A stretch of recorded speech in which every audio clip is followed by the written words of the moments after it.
തമിഴ്നാടിൻ്റെ ടച്ചോടുകൂടി ഈ മത്സരം ആരംഭിക്കുകയാണ്. കഴിഞ്ഞ മത്സരത്തിൽ നിന്നും ഈ മത്സരത്തിലേക്ക് വരുമ്പോൾ യാതൊരുവിധ മാറ്റവുമില്ലാതെയാണ് തമിഴ്നാട് ടീം ഇറങ്ങുന്നത്. മറുഭാഗത്ത് കേരള ടീം ആര്യശ്രീയുടെ ത്രോയിൻ നമുക്ക് കാണാം. നേരെ മാളവികയിലേക്ക്, മാളവികയിൽ നിന്ന് ആര്യശ്രീ മുൻപിലോട്ട് നൽകാനുള്ള ശ്രമമാണ്.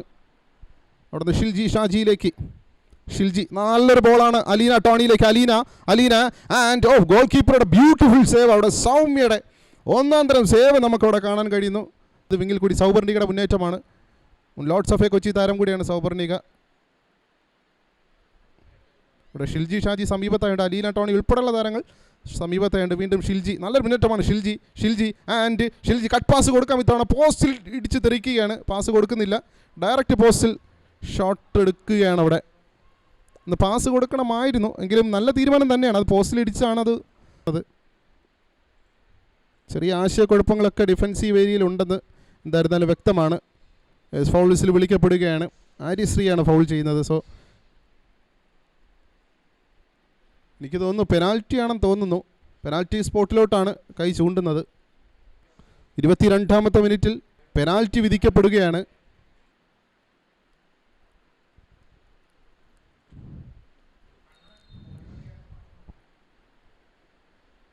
ഈസിയായി തന്നെ ഫിനിഷ് ചെയ്യുകയാണ്. ആദ്യത്തെ ഗോൾ കണ്ടെത്താൻ തമിഴ്നാട് ടീമിന് കഴിയുന്നു. 23ാമത്തെ മിനിറ്റിൽ പ്രിയദർശിനിയിലൂടെ കോട്ട പൊട്ടിക്കാൻ എന്തായിരുന്നാലും കേരളത്തിൻ്റെ കളിക്കാർക്ക് കഴിഞ്ഞിട്ടില്ല. നല്ലൊരവസരം ലഭിച്ചതാണ് അലീന ടോണിക്ക്. മറ്റൊരു അവസരം കൂടി വരികയാണ്. പ്രിയദർശിനിയിലേക്ക് ഓഫ് സൈഡ് കോൾ വിളിക്കപ്പെടുകയാണ്. സോ രക്ഷപ്പെടുന്നു കേരളം ഈ ഒരു അവസരത്തിൽ. അതല്ലെങ്കിൽ 2 ഗോളുകൾ നേടാൻ കഴിയുമായിരുന്നു. ഡിഫൻസീവ് ഏരിയയിൽ കുറച്ചുകൂടെ കാര്യമായ വീണ്ടും അലീന ടോണി അവിടെ നിന്ന് ഷിൽജിയിലേക്ക്. ഷിൽജിയുടെ ഒറ്റയ്ക്കുള്ളൊരു മുന്നേറ്റമാണ് നിലവിൽ നമുക്ക് കാണാൻ കഴിയുന്നത്.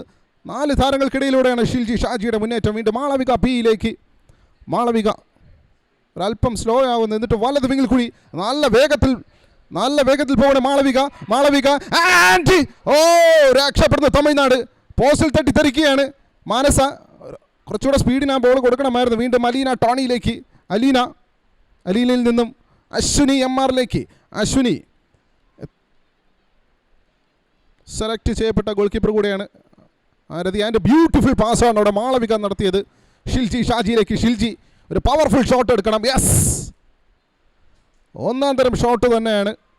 കോർണർ കിക്ക് നേടിയെടുക്കാൻ കഴിയുന്നു. സോ മാളവിക എനിക്ക് തോന്നുന്നു മിഡ്ഫീൽഡിൽ വരികയാണെങ്കിൽ ഒരുപാട് ബോളുകൾ ലഭിക്കാൻ സാധ്യതയുണ്ട്. ആ ഒരു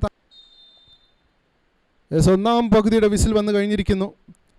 എതിരില്ലാത്ത ഒരു ഗോളിന് ആദ്യ പകുതി തമിഴ്നാട് സ്വന്തമാക്കിയിരിക്കുന്നു. 23ാമത്തെ മിനിറ്റിൽ പ്രിയദർശിനി നേടിയ പെനാൾട്ടി ഗോളിൽ കേരളത്തിൻ്റെ ടച്ചോടുകൂടി 2ാം പകുതി ആരംഭിക്കുകയാണ്. ആദ്യ പകുതിയിൽ 23ാമത്തെ മിനിറ്റിൽ പ്രിയദർശിനി നേടിയ ഏക ഗോളിൽ ഇപ്പോഴും തമിഴ്നാട് ലീഡ് തുടരുകയാണ്. ഇതിൽ യാതൊരു സംശയമില്ലാതെ പോവുകയാണ്. വീണ്ടും മാളവിക ആൻഡ് അശ്വിനിയുടെ മുന്നേറ്റമാണ്. നോക്കുക, ഒരു പെനാൽറ്റിക്കുള്ളൊരു വകയുണ്ട്. യെസ്, പെനാൽറ്റി ലഭിക്കുകയാണ്. അശ്വിനി എം ആർ അകത്ത് എപ്പോഴാണോ കളിച്ചത് അപ്പോഴാണ് പെനാൽറ്റി ലഭിക്കുന്നതും. ഇതാണ് ഞാൻ നേരത്തെ സൂചിപ്പിച്ചത്. ആര്യശ്രീ വരുന്നു കേരളത്തിനെ സമനില കൊണ്ടുവരാനായി. കാസർഗോഡ് ബങ്കളം സ്വദേശിനിയാണ്.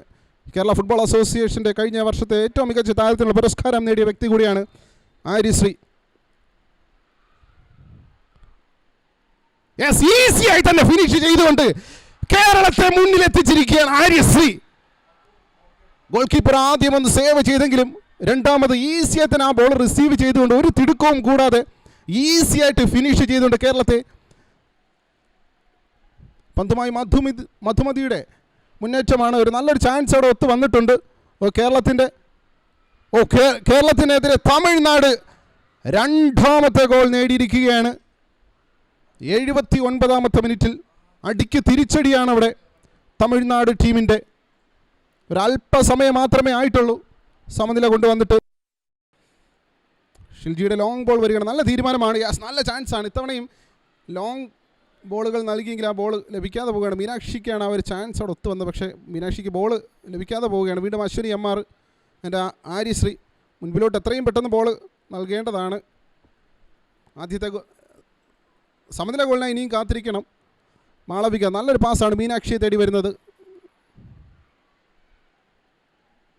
കുറച്ചുകൂടെ സ്പീഡിൽ മീനാക്ഷി ഒന്ന് കളിച്ചിരുന്നെങ്കിൽ കുറച്ചുകൂടെ നല്ലതായിരിക്കുമെന്ന് ആലോചിച്ച് പോവുകയാണ്. ആൻഡ് ഫൈനൽ വിസിൽ വരികയാണ്. 1-നെതിരെ 2 ഗോളുകൾക്ക് തമിഴ്നാട് ഫുട്ബോൾ ടീം ഈ മത്സരം വിജയിച്ചിരിക്കുന്നു കേരളത്തിനെതിരെ.